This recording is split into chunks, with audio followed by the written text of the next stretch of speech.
नमस्कार किसान भाइयों, स्वागत है आपका हमारी खेती हमारे पशु यूट्यूब चैनल और फेसबुक पेज पर। मेरे किसान भाइयों, ज़्यादातर किसान भाइयों की फसल कटाई का काम संपूर्ण हो चुका है। किसान भाइयों ने अपनी तूड़ी भूसा जो भी बनवाना था उसका काम अभी कुछ पेंडिंग है, कुछ हो चुका है। इस बीच में किसान भाइयों के सामने समस्या खड़ी हुई कि जो फसल अवशेष अभी बचे हुए हैं, जो फान्य बचे हैं गेहूँ के, उनका हम क्या करें? उनको जलाएं या उनसे बेहतरीन खाद बनाएं? बिल्कुल मुफ्त में खाद भी हम बना सकते हैं और इनको मुफ्त में उड़ा भी सकते हैं। दोनों की दोनों बातें आज हमारे हाथ में हैं। सबसे पहले बात करेंगे कि अगर हम फसल को जला देते हैं, इस फसल अवशेष को, हालांकि इस समय कोई भी सरकार इतनी सक्रिय नहीं है कि आप फसल अवशेष ना जलाओ, सक्रिय नहीं है। हालांकि सरकार ने मना कर रखा है कि फसल अवशेष नहीं जलानी, लेकिन इस समय सक्रिय कम है। आपने देखा भी होगा कि इस समय एग्रीकल्चर डिपार्टमेंट के अधिकारी बहुत कम निगरानी करते हैं और कोई भी आदमी आगजनी करके चला जाता है तो उससे बहुत बड़ा एरिया जलकर राख हो जाता है। जितना खाद हम अपनी फसलों में डालते हैं, मान लिया हमने 4 कट्टे यूरिया के डाले, 1 कट्टा डीएपी का डाला, 1 कट्टा पोटास का डाला, जिंक यूरिया स्प्रे करे, और जो हमारे पौधे ने जमीन से खुराक ली है उसका 70% हमारी फसल अवशेष में होता है। यानी कि जो हमारे पास ये फसल अवशेष, ये फान्य हैं, ये खाद का भंडार हैं। अब इनको अगर हम जला देते हैं तो ये राख बन जाएंगे और 2 दिन में उड़ जाएंगे, आकाश में हवा में उड़ जाएंगे राख बन के। इसके साथ साथ हमने 70% जो खाद डाली, जो बहुत अच्छी और बेहतरीन खाद हमें मिल सकती थी, उससे हम हाथ धो लेंगे। इसके अलावा किसी भाई के खेत में ट्यूबवेल है, इंजन है, किसी भाई के खेत में पंखा रखा है, किसी भाई का सोलर लगी है, वो भी जल सकती है। आग लगानी आसान है, इसको बंद करना बहुत मुश्किल है। एक बार आपने आग लगा दी तो पता नहीं कितने एरिया में फैल जाएगी, वो कितने छोटे छोटे जो पौधे हैं उनको नष्ट कर देगी। साथ के साथ हमारी जमीन में जीवाणु जो होते हैं, जीवाणु खाद, जो जीवाणु बैक्टीरिया होते हैं, उनको भी ये आगजनी खत्म कर देती है। अगर हम इनको जलाने की बजाय जमीन में दबा दें, मेरे किसान भाइयों, हल्की जुताई अगर आप करोगे अपने खेत की, तो ये जो फान्य अभी खेत में हैं ये आपका काबू में नहीं आएंगे। गहरी जुताई करो, कम से कम 6 इंच गहरी जुताई खेत की होनी जरूरी है।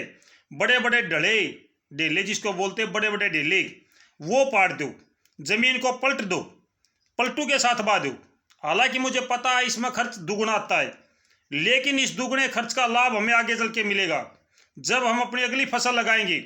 आप धान लगाओ, कपास लगाओ, बाजरा लगाओ, ज्वार लगाओ, कोई भी फसल लगाओगे तो ये उस फसल लगाने के बाद में जब हमारी फसल पकने के आसपास होती है, यानी 4 महीने की फसल हो जाती है, तब ये जो फान्य है आज हम जिनको दबा रहे हैं जमीन में, ये गड़ चुके होते हैं और जो फसल हम लगाएंगे आगे उसको ये खुराक देने का काम करते हैं। ये बात आप एक बार सोच लेना। बगैर कुछ डाले आप अपनी जमीन की उपजाऊ शक्ति को बढ़ा सकते हो, केवल गहरी जुताई करके, इन फानों को जमीन में दबा के। दूसरा, खरपतवार भी कम होगी।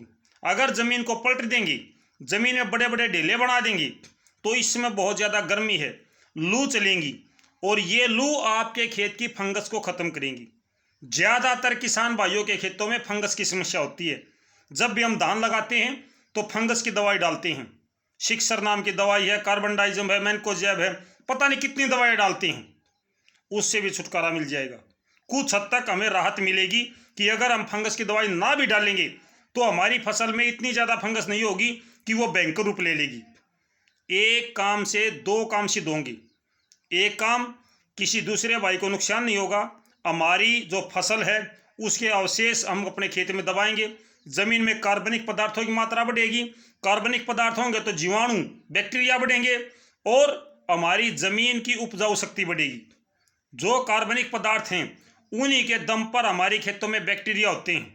बाद में हम एनपीके डालते हैं या फिर माइक्रोराजा डालते हैं, जो केवल बैक्टीरिया का संवाहक होते हैं और कुछ नहीं होता। जो सागरिका लिक्विड है इसको खेतों में डालते हैं, फिर माइकोराजा डालते हैं या NPK के बैक्टीरिया डालते हैं, इनमें कोई पोषक तत्व नहीं है। ये केवल और केवल बैक्टीरिया को बढ़ाने के लिए होते हैं। हमने बैक्टीरिया अगर अपने खेतों में पहले से ही सुरक्षित रख लिए हैं तो हमें और बैक्टीरिया डालने की आवश्यकता नहीं पड़ेगी। एक बार अब हमारी जुताई का खर्च बढ़ेगा, हमारी ज़मीन सुधरेगी, ज़मीन की ताकत बढ़ेगी, आगे चल के कम खाद में भी हमारी फसल अच्छी हो सकती है। मेरे किसान भाइयों, इसको गहरी जुताई से पलटू हल की मदद से आप इसको ज़मीन में दबा दें। 3-4 महीने के बाद में ये गल जाएंगे। इनके जो पोषक तत्व बनेंगे, जो इनका खाद बनेगा, वो आगे आने वाली फसल को बेहतरीन खाद के रूप में बहुत अच्छे पोषक तत्व उपलब्ध करवाने में ये सहायक होंगे।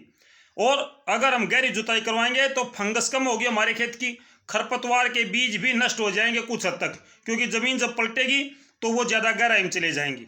तो इससे हमें बहुत लाभ होगा। मैं सभी किसान भाइयों से प्रार्थना करूंगा कि भाई आप अपने फसल अवशेष जलाने की बजाय इनको ज़मीन में दबाओ। मुझे पता है कि अगर आप धान लगाओगे तो कुछ फसल अवशेष धान के ऊपर तैरते हुए नजर आएंगे, इनको निकाल दो जितने निकाल सकते हो। अगर नहीं निकाल सकते तो इनको छिदे छिदे पड़े रहने दो। जहां पर भी फसल अवशेष रुकेंगे आपके खेत में वहाँ खरपतवार नहीं होगी। आपको पता है कि खरपतवार उगती ही नहीं है। तो एक बात से हम कितना लाभ ले सकते हैं, छोटी छोटी बातों से ही हम किसान भाई बचत कर सकते हैं और हम किसान भाई अपनी खेती को उन्नत खेती बना सकते हैं। तो मेरे किसान भाइयों, ये जानकारी मैं आपसे साझा करना चाहता था कि फसल अवशेष फान्य जलाने की बजाय इनसे बेहतरीन खाद बनाएं, बगैर पैसे लगाएं। कोई पैसा नहीं लगता आपका, केवल जुताई का खर्च बढ़ता है। तो आप अपने खेत में फान्य ना जलाएं और इससे बेहतरीन खाद बनाएं। अगर वीडियो अच्छी लगे, विचार अच्छे लगें तो एक लाइक जरूर करें, वीडियो को शेयर करें, चैनल को सब्सक्राइब करें, फेसबुक पे हो तो पेज को फॉलो करें। फिलहाल के लिए इतने किसान साथियों, फिर मिलते कोई अच्छी जानकारी लेकर। तब तक नमस्कार, जय हिंद।